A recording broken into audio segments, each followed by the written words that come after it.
எல்லாம் இந்த கிட்டாம்ங்கிறது முன்னாடிலாம் நம்ம கோடை கொண்டு மெர்ஜ் பண்ண போனோம்னா எல்லாம் உன் கோடு மேலே அவன் கோடை எடுத்து வச்சிருக்கான், மெர்ஜ் கான்ஃபிளிக்ட் இப்போ சண்டை போடு அப்படின்னு கோல் மூட்டி விடுதா ஒரு சாதாரண வெர்ஷன் கண்ட்ரோல் டூலாக தான் இருந்துச்சு.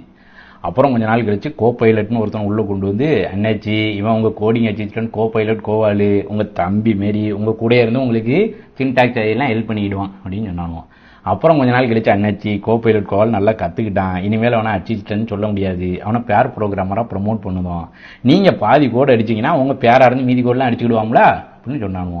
அப்புறம் கொஞ்ச நாள் கழிச்சு அண்ணாச்சி நீங்கள் அடிக்க கோடு ஸ்ட்ரக்சராக அவ்வளோ நல்லா இல்லை, நீங்கள் என்ன பண்ணுங்க, உங்களுக்கு என்ன கோடு அடிக்கணுமோ அதுக்கான ப்ராம்ப்ட் எல்லாம் கோவால்கிட்ட கொடுத்துட்டு போய் நீங்கள் ரெஜிஸ்ட் எடுங்க, அவனே அடிச்சுக்கிடுவான். ஏதாட்டும் பக்குன்னா அதுக்கு 2 ப்ராம்ப்டை கொடுத்துட்டு தூங்க போயிட்டீங்கன்னா அவனே அடித்து ஃபிக்ஸ் பண்ணி எல்லாத்தையும் டச் பண்ணி டெப்ளாய் பண்ணிவிடுவான் அப்படின்னு சொன்னாங்க. அதுக்கு எடுத்து கொஞ்ச நாள் கழிச்சு நேரம் அந்த கிளைண்ட் சான் ஜெனிப்பட்டெல்லாம் போய் எல்லாம் சான் ஜெனிப்பர் உங்களுக்கு தான் இங்கிலீஷ் நல்லா தெரியும்ல, அந்த ப்ராம்ப்ட் எல்லாம் நீங்களே கொடுக்க வேண்டியதானே, அண்ணாச்சி டீம் எதுக்கு நடுவில் பொடுங்கிறதுக்காக வச்சிருக்கீங்க அப்படின்னு கேட்டிருக்கானுடைய. சரி இனிமேல் டெக்னிக்கலாக நம்மளால் சர்வே பண்ண முடியாது, பேசாமல் இந்த ரெக்குவயர்மெண்ட் கொடுக்க கிளைண்ட் சைடுக்கே போயிடும்ட்டு அந்த பிள்ளை சென்னிப்பட்டு ஏமா சென்னிப்பேர் உங்கள் பிஸ்னஸ்லேயே ஏதாட்டும் ஓப்பனிங் இருந்தால் அண்ணாச்சிக்கு சொல்லுமா அப்படிங்க.